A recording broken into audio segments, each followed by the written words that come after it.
As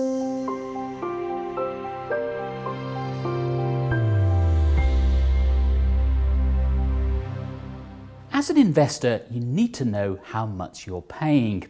Unfortunately, fund management companies around the world have traditionally made it very hard to work it out.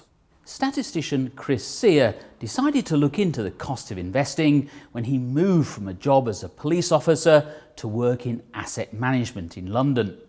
Despite having less responsibility in his new post, his salary almost doubled overnight. My question was, where does the money come from?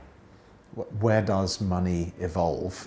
And how does it fuel everything that we see outside the window here, which you can't see obviously, but all of the buildings and all of the companies and all of the people are funded somehow. And it got me thinking about where the money came from, and I reached the conclusion it came from the consumer. And the consumer pays for everything. And that's been my journey since then, is figuring out how much the consumer pays.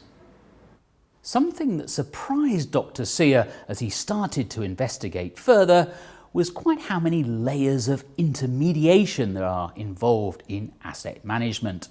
Of course, every layer adds to the cost. So there are a whole bunch of things the consumer won't recognise. They recognise a fund manager, or maybe if they don't recognise the fund manager, they'll recognise the platform or the distributor, or in the pension fund world, they'll recognise their pension fund provider.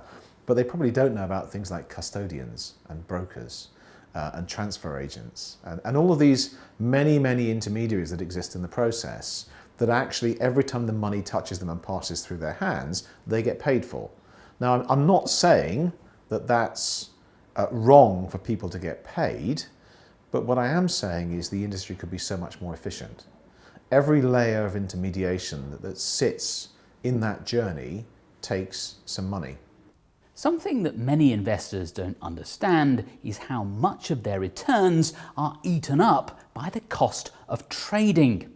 The more the fund manager trades, the more you pay. So my father, as a fund manager, always used to say, you can bleed performance by overtrading. So he was very cautious and never really traded. He'd buy and he'd hold and he'd keep and he would be very cautious about the things he bought. That was his model. But others don't have that point of view. They tend to trade, and they trade upon the volatility of the price. There's an opportunity, we should sell it and make some money, or we should buy it because it's cheap, and then we should sell it later on. Those are two very different approaches.